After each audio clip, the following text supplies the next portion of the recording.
겠습니다. 잘 나오셨습니다. 성도님은 기도의 용사이십니다. 사랑하고 축복합니다. 사랑하고 축복합니다. 깨어 기도하라 19번째 시간입니다. 영적 전쟁에서 승리하려면 이라는 제목으로 말씀의 은혜를 함께 나누겠습니다. 오늘 말씀을 보면 하늘에서 영적 전쟁이 일어나고 있음을 말씀해 주고 있습니다. 7절을 보시면 하늘에 전쟁이 있으니 미가엘과 그의 사자들이 용과 더불어 싸울세 용과 그의 사자들도 싸우나 라고 말씀하고 있습니다. 미가엘은 천사장으로 알려져 있지요. 그리고 그의 사자들은 천사들을 말씀하는 것입니다. 반면에 용은 사탄을 말씀하는 것이고 용의 사자들은 그의 수하에 있는 귀신들을 말하는 것입니다. 특별히 성경은 사탄의 여러 가지 이름들을 소개해 주고 있습니다. 요한계시록에는 큰 용이라는 말씀이 나와 있죠. 또 붉은 용이라고 말씀하기도 합니다. 또 옛 뱀이라고 말하기도 합니다. 창세기 3장에 나와 있는 하와를 유혹하고 아담과 하와가 선악과를 따먹게 만들었던 그 옛뱀이 바로 사탄인 것입니다. 그리고 마귀라는 용어도 종종 등장하고 있죠. 오늘 본문에도 옛뱀, 용, 마귀라고 하는 단어가 등장하고 있습니다. 예수님은 사탄을 마귀라고 종종 부르셨습니다. 물론 사탄이라는 말씀도 하셨지만 마귀라는 표현도 많이 하셨고 그의 수하들을 귀신이라고 말씀하기도 하셨습니다. 자, 이렇게 천사장과 사탄이 그의 수하들과 함께 하늘에서 전쟁을 치르고 있다. 이것을 말씀해 주고 있는 것입니다. 우리 눈에는 보이지 않아도 하늘에서는 그러한 영적 전쟁이 일어나고 있다는 것입니다. 그런데 8절을 보니까 이기지 못하여 다시 하늘에서 그들이 있을 곳을 얻지 못한지라 라고 말씀하고 있습니다. 그렇습니다. 하늘에서 영적 전쟁이 일어나고 있지만 사탄은 결코 이기지 못한다는 것입니다. 특별히 이기지 못한다. 누구를 이기지 못한다는 것일까요? 물론 미가엘과 그의 수하 천사들을 이기지 못한다라는 것이 첫 번째이겠지만 말씀의 전후 문맥을 살펴보면 교회를 이기지 못한다는 거예요. 음부의 권세가 이기지 못하리라. 우리 주님께서 말씀하여 주신 것처럼 용이 해산의 수고를 통해서 여자가 낳은 아이를 집어삼키려고 하고 있지 않습니까? 지난주에 우리가 그 말씀을 살펴보았습니다. 여기서 말하는 여자는 교회를 말하는 것이고 해산의 수고를 통해서 낳은 아이는 성도들을 말하는 것이지요. 사실 성도와 교회는 서로 불가분의 관계입니다. 교회가 성도이고 성도가 교회이기 때문인 것이죠. 즉 천사들이 함께함으로 교회를 악한 마귀가 이기지 못한다라는 것을 우리에게 말씀해 주고 있는 것입니다. 결국 9절을 보면 하늘에 있을 곳을 빼앗긴 사탄은 땅으로 내몰리게 되었습니다. 큰 용이 내쫓기니 옛뱀 곧 마귀라고도 하고 사탄이라고도 하며 온 천하를 꿰는 자 그가 땅으로 내쫓기니 그의 사자들도 그와 함께 내쫓기니라. 자, 이 사탄과 그의 수하들이 땅으로 내쫓겼다라는 것은요, 사탄의 세력이 그만큼 약화되었다라는 것을 의미하는 것입니다. 수세에 몰리게 되었음을 의미하는 거예요. 여러분, 실제 전쟁에서도 공중을 장악하는 나라가 이기죠. 공중, 제공권이라고 그러죠. 공중을 장악하는 나라가 결국은 이겨요. 영적 전쟁에서도 하늘의 권세, 이 하늘에서 벌어지는 그 전쟁에서 누가 이기느냐에 따라서 승패가 완전히 달라지는 것입니다. 그런데 미가엘과 그의 수하 천사들이 사탄과 그의 수하 마귀들과 싸워서 하늘의 영적 권세를 장악하게 되고 사탄은 땅으로 내몰리게 되었다. 그러므로 그들의 힘은 약화되었다라는 것을 말씀해 주는 것입니다. 그러므로 우리가 영적 전쟁 많은 말들을 하지만 우리가 주님을 의지하면 이긴다는 사실을 기억할 수 있기를 바랍니다. 사단이 아무리 발버둥을 쳐도 그의 대세는 꺾이고 말았다라는 것을 말씀해 주는 것이죠. 이렇게 하늘의 전쟁에서 승리하자 10절에서 12절까지 말씀을 보면 하늘에서 찬양 소리가 나게 되었습니다. 10절을 보면 내가 또 들으니 하늘에서 큰 음성이 있어 이르되 이제 우리 하나님의 구원과 능력과 나라와 또 그의 그리스도의 권세가 나타났으니 우리 형제들을 참소하던 자 곧 우리 하나님 앞에서 밤낮 참소하던 자가 쫓겨났고 라고 노래하고 있는 것을 볼 수가 있습니다. 그렇습니다. 천사들이 이기니까 찬양 소리가 났는데 우리 하나님은 구원을 베풀어 주시는 분이시다. 능력이 있으신 분이시다. 이 나라라는 것은 통치권을 의미하는 것입니다. 통치권을 가지고 계신 분이시다. 이러한 찬송 소리가 울려 퍼졌던 것입니다. 그리고 마지막 때에는 그리스도의 권세가 나타나서 형제들을 밤낮 참소하는 그 사탄을 쫓아내신다라고 노래하고 있는 것입니다. 특별히 이 말씀을 통해서 사탄의 특징은 참소하는 자라는 것을 알 수가 있죠. 참소한다라는 것은 죄를 낱낱이 고발한다는 것이죠. 성도들의 잘못을, 교회의 잘못을 조목조목 따지면서 고발하는 자가 사탄이다라는 것입니다. 물론 사탄의 고발 내용이 다 거짓은 아닐 거예요.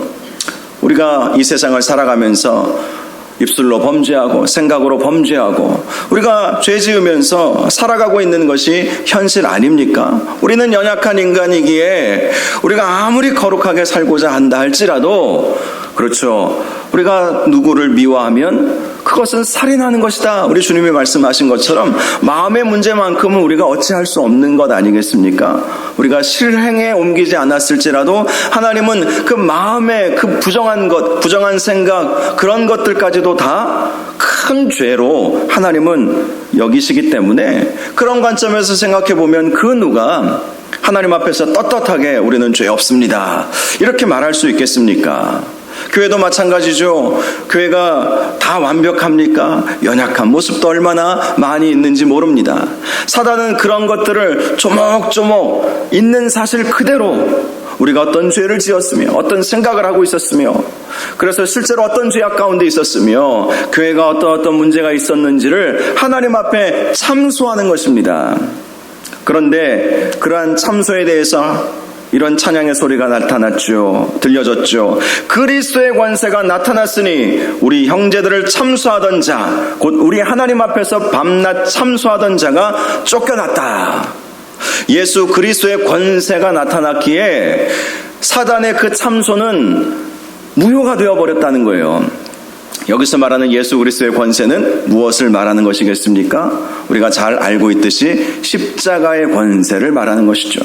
예수 그리스도께서 우리를 대신해서 십자가 지시고 우리를 대속해서 대속의 그 죽으심을 당하셨기 때문에 우리의 죄악은 예수 그리스도의 보혈의 은혜로 용서함을 받은 거예요. 사단은 그것을 몰랐던 것입니다. 사단이 놓치고 있었던 것은 예수 그리스도의 십자가의 권세가 우리의 모든 죄악을 용서해 주었다는 사실을 사단은 모르고 있었던 것이죠. 아니면 알면서도 참소했는지도 모르겠습니다. 그만큼 사단은 우리의 연약함과 허물과 죄악들을 하나님 앞에 참소하지만 예수 그리스도의 권세가, 예수 그리스도의 십자가의 권세가 우리를 다 용서해 주셨다. 이것이 바로 하늘의 전쟁에서 승리하였다라는 것을 우리에게 말씀해 주는 것입니다. 11절을 보면 또 우리 형제들이 어린 양의 피와 자기들이 증언하는 말씀으로 그를 이겼으니 그들은 죽기까지 자기들의 생명을 아끼지 아니하였도다. 하늘의 전쟁은 미가엘과 큰 용의 싸움에서 미가엘이 이겼다는 것이죠. 그러나 동시에 성도들이 영적 전쟁에서 승리하게 되었다라는 것을 말하는 것입니다. 그런데 성도들이 어떻게 마귀 권세를 이겼습니까? 말씀으로 이겼다. 말씀으로 이겼으니 이렇게 말씀하고 있는 것입니다. 영적 전쟁에서 승리하려면 하나님의 말씀으로 우리가 마귀를 대적해야 한다는 것을 말씀하는 거예요. 그들은 죽기까지 자기들의 생명을 아끼지 아니하고 하나님의 말씀을 끝까지 순종하고 그 말씀을 선포하고 증거하는 삶을 살았다라는 것입니다. 에베소서 말씀을 보면 전신갑주에 대한 말씀이 나오던데 그 중에 말씀에 대해서 성령의 검이다라고 말씀하고 있지 않습니까? 마귀와 싸워서 이기려면 우리에게 무기가 있어야 되는데 그 무기가 무엇이라고요? 성령의 검인 하나님의 말씀. 하나님의 말씀으로 마귀와 싸워 성도들이 이겼도다 이렇게 선포하고 있는 것입니다. 예수님도 40일 광야에서 공생의 사역을 준비하실 때 마귀가 예수님을 시험하지 않았습니까? 그때 예수님이 마귀를 어떻게 이겼어요? 말씀으로 이기셨던 것을 우리는 잘 알고 있지 않습니까? 돌이 떡이 되게 해보라. 그랬을 때 예수님은 신명기 8장 3절 말씀을 말씀하여 주셨습니다. 사람이 떡으로만 살 것이 아니요 하나님의 입으로 나오는 모든 말씀으로 살 것이니라. 돌이 떡이 되게 해보라. 시험이죠. 배고프면 그거 떡으로 만들어서 먹어서 네 배를 배불리게 해라 라는 그런 시험 앞에서 하나님은 말씀으로 이기신 거예요. 신명기 말씀으로 이기신 것입니다. 그러자 마귀가 하나님의 말씀을 인용하네요. 시편 91편 말씀을 인용하면서 예수님께 성전 꼭대기에서 뛰어내려 보라. 그러면 천사들이 그 발을 보호해 줄 것이다. 시편에 나와 있지. 여러분, 우리가 말씀을 제대로 알지 못하면 마귀가 이렇게 인용하는, 마귀가 사용하는 그 말씀에 의해서 우리는 홀라당 넘어갈 수밖에 없어요. 이단자들도 말씀 가지고, 하나님 말씀 가지고 그들의 이단 사상을 만들어서 우리를 유혹하게 하지 않습니까? 제가 종종 말씀드린 일이 있지 않습니까? 신천지에 대해서 전에 부산에서 사역할 때 교육받는 시간이 있었어요. 신천지가 과연 어떤 곳인가? 그들이 어떤 교리를 사람들에게 가르치고 있을까? 어떤 교리로 사람들을 미혹하게 할까? 제가 들어보니까 정말 우리가 기본적인 신학이나 기본적인 성경의 지식이 없다면 그들이 말씀만 붙잡고 계속 그들의 논리를 그렇게 만들어 가는데 홀딱 넘어가겠더라고요. 야, 은혜도 되더라고요. 때로는 와, 그렇구나. 야, 진리가 여기 있는 것 같다. 아니, 목사들도 기본적인 신학적 배경이나 말씀을 알지 못하면 그냥 넘어가겠더라고요. 예수님께도 사탄이 말씀으로 공격을 한 거예요. 잘못된 말씀 인용이죠. 그 시편 91편 말씀은 그럴 때 사용하라고 있는 말씀이 아닙니다.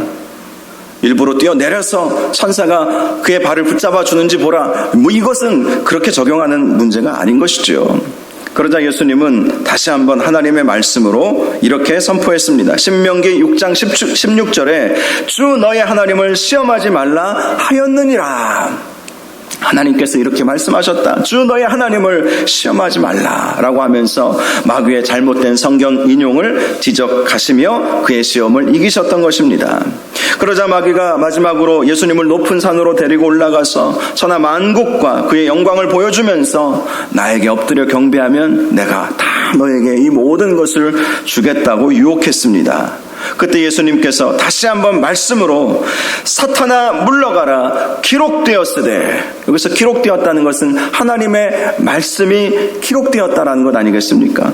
주 너의 하나님께 경배하고 다만 그를 섬기라 하였느니라. 이 말씀은 신명기 6장 13절에 나와 있는 말씀입니다. 결국 예수님도 사단과의 영적 전쟁에서 무엇을 가지고 이기셨습니까? 하나님의 말씀으로 이기신 거예요. 그래서 말씀은 성령의 검인 것입니다. 말씀을 통해서 우리가 영적 전쟁에서 승리해야 하는 거예요. 말씀을 잘 모르면 사단이 말씀에 없는 내용으로 우리를 유혹하고 때로는 말씀에 있는 것처럼 하는 그 내용들을 가지고 우리를 미혹할 때가 얼마나 많이 있는지 몰라요. 그래서 우리가 말씀으로 이겨야 된다. 오늘 본문 말씀에서도 성도들이 말씀으로 이겼다. 말씀으로 이겼다. 이렇게 말씀하고 있다는 사실을 항상 기억하시고 말씀을 더 깊이 묵상하시고 말씀을 생명처럼 여기시고 말씀을 통해서 은혜 받기를 사모하시는 여러분들 되시기를 주님의 이름으로 축복합니다. 12절을 보니까 그러므로 하늘과 그 가운데 거하는 자들은 즐거워하라. 그러나 땅과 바다는 화 있을진저 이는 마귀가 자기의 때가 얼마 남지 않은 줄을 알므로 크게 분내어 너희에게 내려갔음이라 하더라.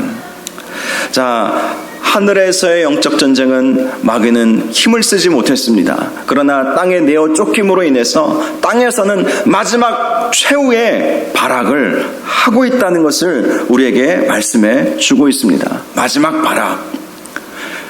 여러분 13절 이하의 말씀을 보면 사탄이 어떻게 이 땅에서 교회와 성도들을 비박하는지를 잘 말씀해 주고 있어요. 먼저 용이 자기가 땅으로 내쫓긴 것을 보고 남자를 낳은 여자를 박해하는지라. 땅에 내려온 사단은요, 여자를 박해합니다. 성도를 낳은 교회를 박해하기 시작한다는 거예요. 박해하다라고 하는 이 단어의 원어의 의미는요, 추격하다 이런 의미를 가지고 있어요. 쫓아간다는 거예요. 끝까지 쫓아간다는 거예요. 이제 포기할 만도 한데 포기하지 않았을 때 쓰는 말이 이 추격하다입니다. 포기하고 그만 멈춰야 되는데 포기하지 않는 거예요. 이 추격하다는 이 말은요, 우리가 이것을 이해하면 됩니다. 출애굽한 이스라엘 백성을 나중에 바로의 군대가 추격하지 않았습니까? 아니 10가지 재앙을 당했으면 거기서 멈춰야지. 그렇지 않겠어요? 인간적인 생각으로 그렇지 않습니까? 이미 다 두 손 두 발 다 들고 이제 모든 것을 포기하고 바로가 이스라엘 백성을 광야로 보내주지 않았습니까? 그런데 나중에 마음이 바뀌어가지고 바로의 군대가 이스라엘을 추격하는 거예요. 그만할 때도 됐는데 추격하는 거예요. 사단이 그렇다는 거예요. 마치 바로의 군대가 모든 것을 다 패해놓고 그냥 무력화되었음에도 불구하고 끝까지 추격하면서 교회들을 박해하는 것입니다. 그런데 14절을 보면 그 여자가 큰 독수리의 2 날개를 받아 광야 자기 곳으로 날아가서 거기서 그 뱀의 낯을 피하여 1때와 2때와 반 때를 양육받았다라고 말씀하고 있죠. 사단의 끈질긴 추격전 속에서 성도가 이기는 방법은 이 말씀 보면 2 날개를 받아야 한다. 2 날개를 받아 광야 자기 곳으로 나아가서 뱀의 낯을 피하여 1때, 2때, 반 때, 이것은 3년 반의 기간을 말하는 것입니다. 3년 반 동안 양육 받아야 한다는 거예요. 2 날개를 받아서 광야로 가서 3년 반 동안의 양육을 받으면 아무리 사단이 집요하게 추격해 온다 할지라도 이길 수 있다는 거예요. 2 날개가 무엇일까? 어떤 제자훈련하는 교회는 이 2 날개를 대그룹의 날개, 소그룹의 날개, 그래서 2 날개 선교회라는 이름으로 제자훈련을 하는 경우도 보았어요.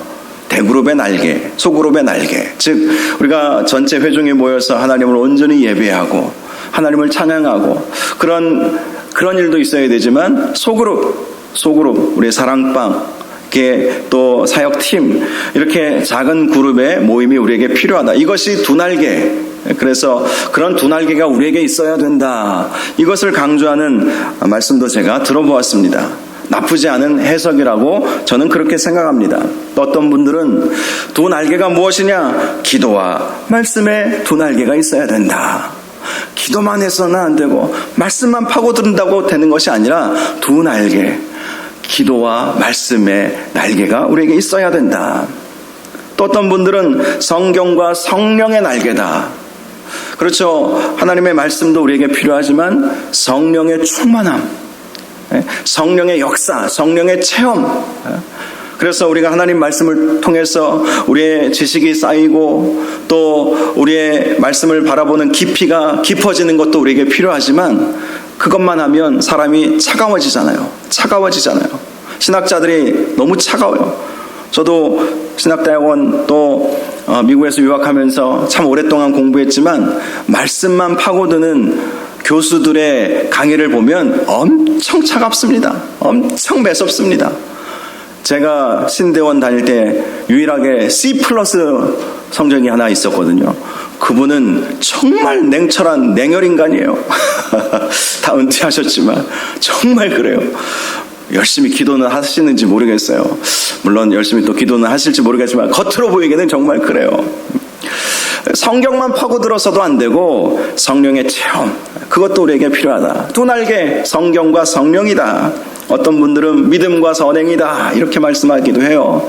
우리가 오직 예수 그리스도를 믿는 믿음, 그것도 우리에게 필요하지만 또한 우리에게 하나님의 백성으로, 하나님의 자녀로서 세상을 향해서 선한 삶을 살아내는 것, 구제하고 도와주고 그들을 품어 안고 이러한 삶을 사는 것, 바로 믿음과 선행의 두 날개가 우리에게 있어야 된다.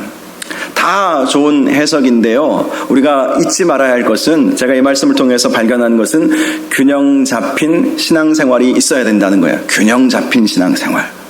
어느 한쪽으로 치우치지 않고 말씀이나 기도나 성령이나 성경이나 믿음이나 선행이나 소그룹이나 대그룹이나, 이것이 말씀하고 있는 것은 우리가 균형 잡힌 신앙생활을 할 수 있어야 된다는 것이죠.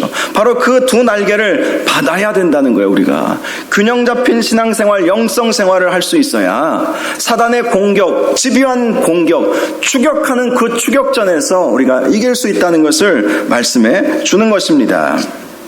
그리고 또 하나는 3년 반의 광야 양육이 필요하다라는 것 아니겠습니까? 말씀을 통해서 깊이 훈련받고 말씀을 통해서 우리가 믿음이 자라갈 수 있어야 된다는 것, 그것을 우리에게 말씀해 주는 거예요. 그래야 영적 전쟁에서 사단이 집요하게 우리를 추격해 올 때 넉넉히 이길 수 있다는 것을 말씀해 주고 있습니다. 15절을 보면 그렇게 양육받은 교회를 사단이 공격하는 모습을 보여주고 있어요. 여자의 뒤에서 뱀이 그 입으로 물을 강같이 토하여 여자를 물에 떠내려가게 하려 한다라는 것입니다. 첫 번째 사단의 공격은요, 뒤에서 공격합니다. 교묘하게 공격합니다. 그런 말씀이에요. 뒤에서 미리 공격한다는 거예요. 아닌 것처럼 하면서 우리를 미혹하게 하고 넘어뜨리고 쓰러뜨린다라는 것입니다. 갑자기 뒤에서.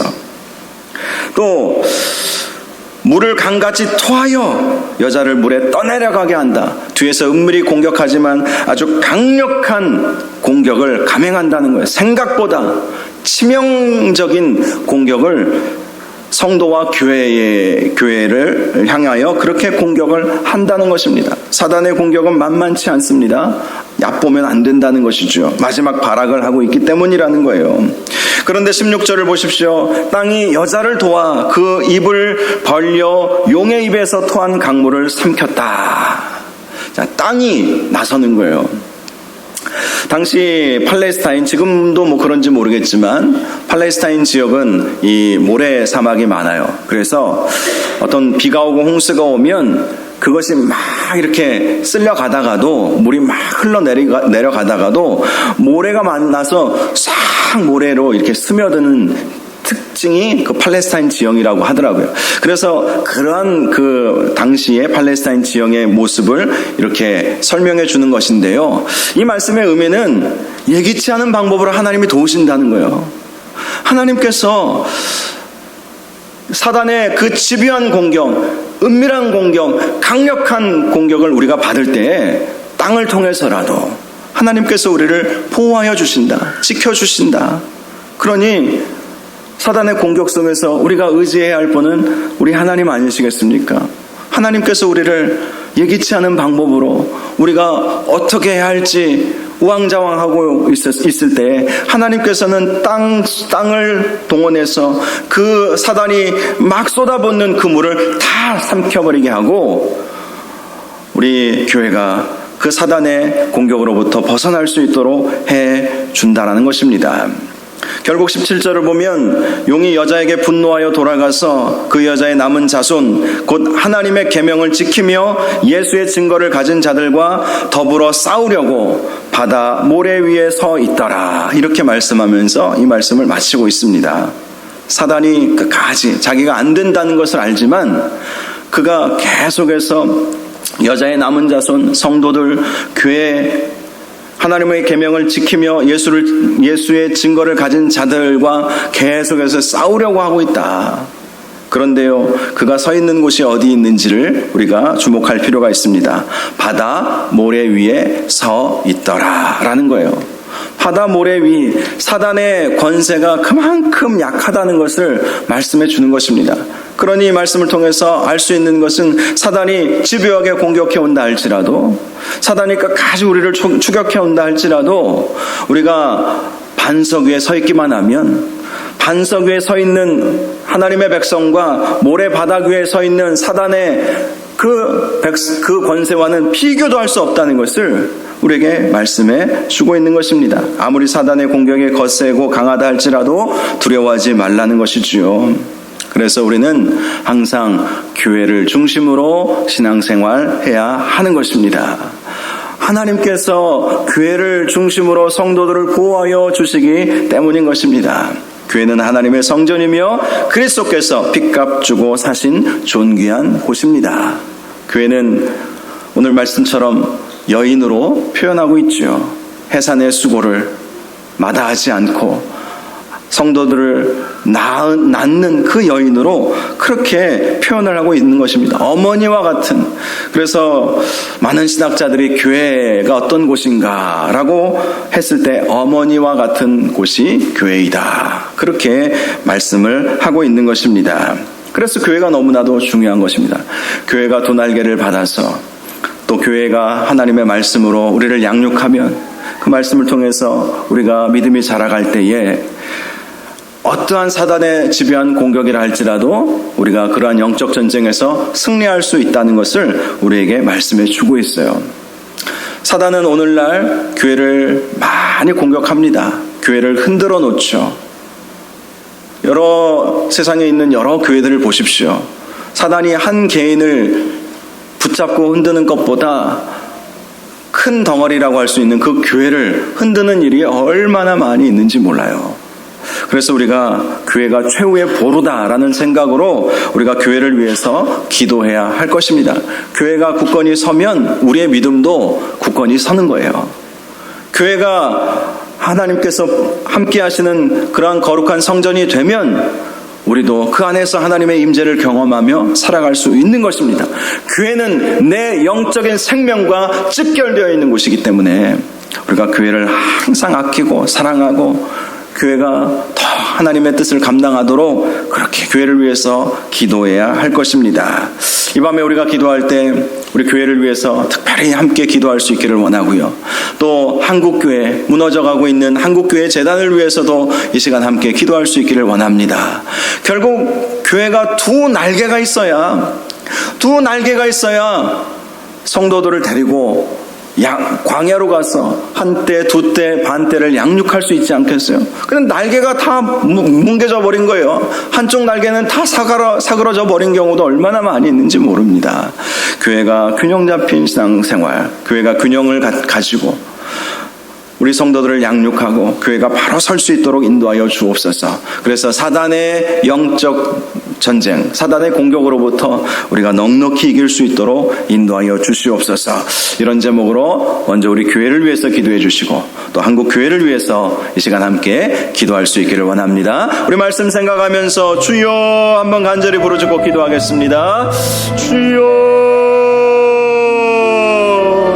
거룩하시고 존귀하신 아버지 하나님 아버지, 사단이 여자를 땅에 내려와서 집요하게 공격하고